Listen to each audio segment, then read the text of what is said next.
whole research team. Before he ran into his problems in Australia, he had 45 people working in his office at North Wright. And wow. By the time I got on the scene, there were none left. There were a couple that came back to help me resurrect what was there and to manage the assembly of what was there and transfer it into a new group. Would be I'm not going to say based or headquartered out of the UK, but the research centre was in the UK. Our intellectual property holdings was offshore from the UK for tax reasons, and that structure was born out of discussions that I had with several different groups of lawyers and advisors. But on the IP side, it was Baker and McKenzie, and I worked with Baker and McKenzie in Australia for the second half of 2015, so pretty much 6 months to put the full transaction together. It was in November, I think. Craig started coming to me with his mobile phone, saying, "Mate, I need help. I need help. Look at these messages. Look at these messages." And it was, I can't remember whether it was Wired or Gizmodo. It was one or the other. Was sending him messages saying, "Craig, we're in possession of material that suggests that you are Satoshi Nakamoto. We're putting together a story that we're planning on breaking, and we want to speak to you and get your side of this story." Now,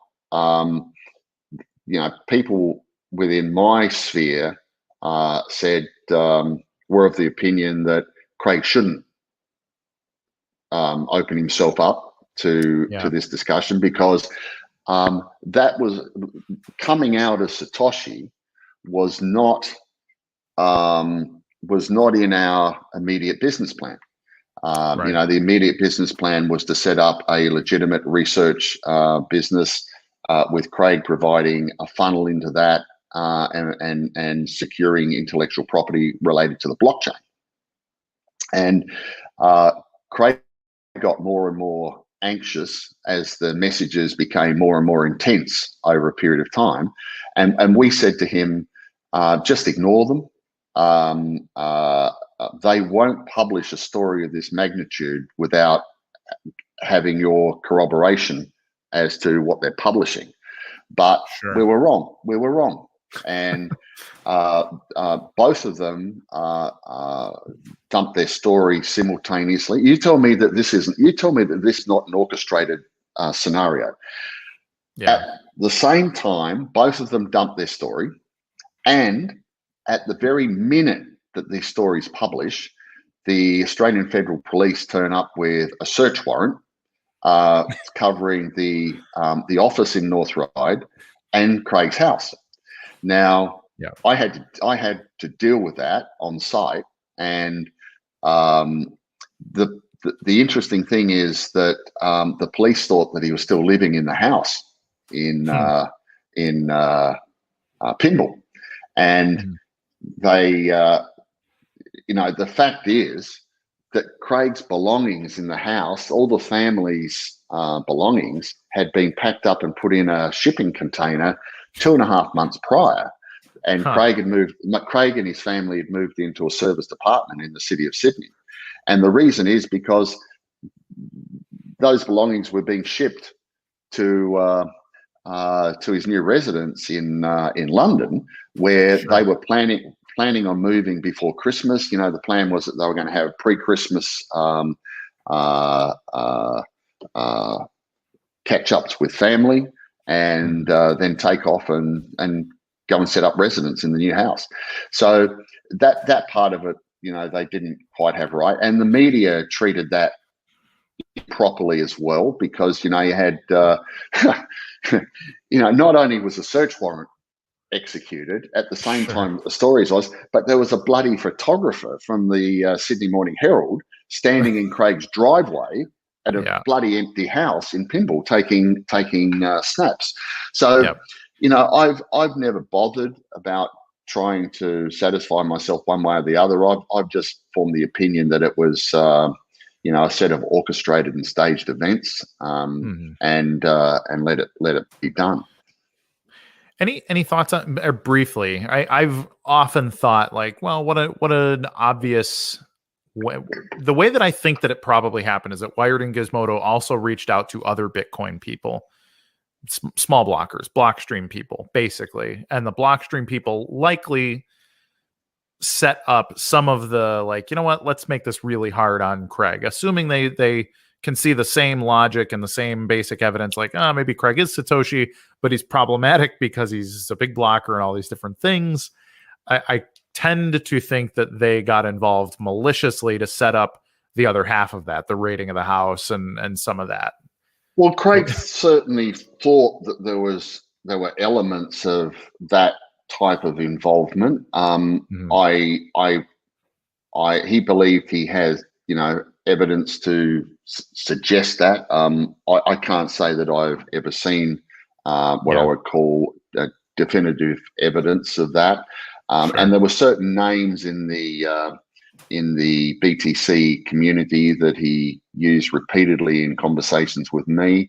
I do know that during the period when things started to go pear-shaped and he had a cut down of staff because he didn't have the funding and he couldn't move Bitcoin to be able to fund anymore because it was in the Shield Trust, et cetera, et cetera. I do know that he had security issues, and there were more than one instance where there were penetrations of the office network and evidence of files being looked at. So who knows? I mean, we may never know. But it would seem reasonable that could have been part of what happened. Yeah. So I think the other victim in this, and unfortunately an unwitting victim, I think has been Gavin Andresen. He got booted very quickly from Bitcoin Core. And as I understand it, you organized or at least helped organize the meeting where Gavin Andresen saw the proofs of keys and stuff from Craig, proving that he was Satoshi. Can you tell us that story? You told me this a bit in Zurich, and it was just like the greatest thing ever when I heard it. So hopefully it translates just as well on the stream.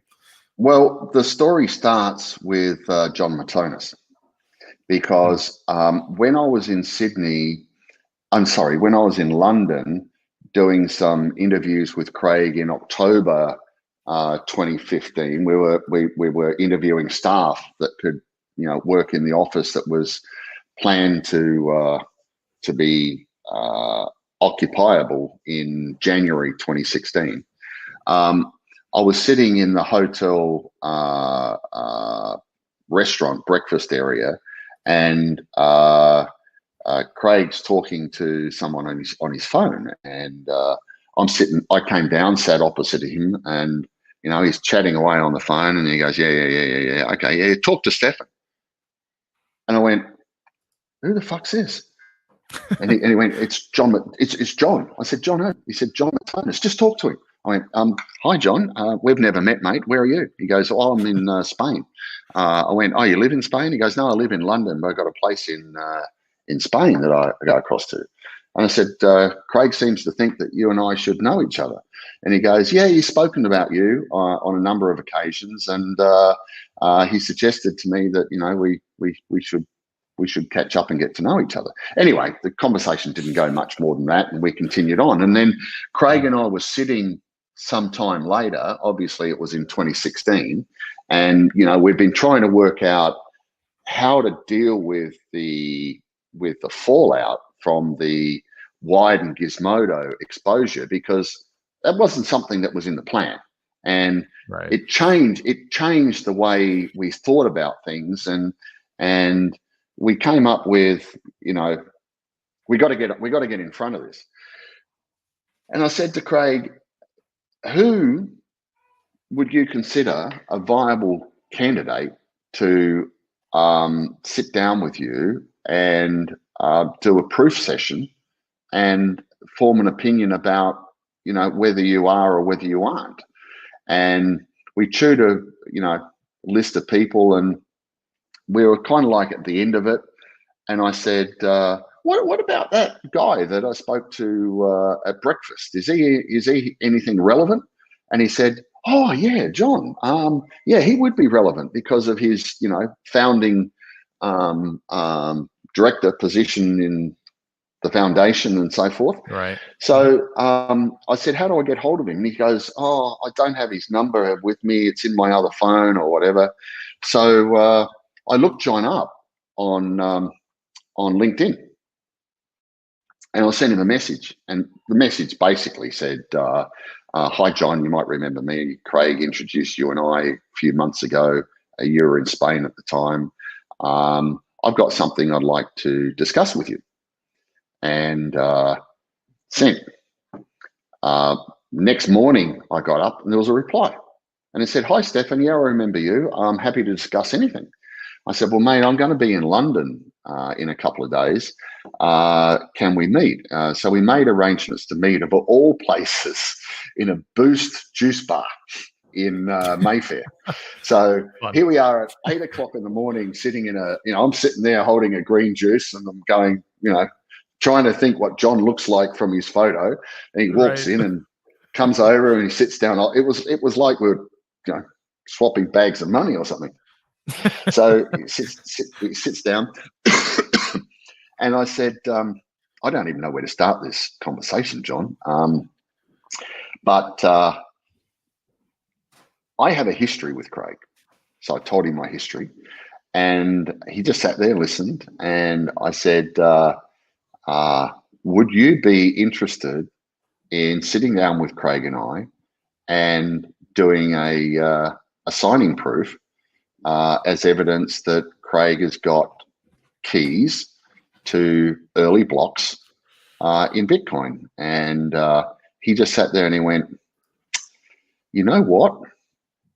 The answer is absolutely yes. But he said, this is a fascinating topic, because he said, a few years ago, I was in Sydney with my wife, and I was attending a Bitcoin conference in Sydney.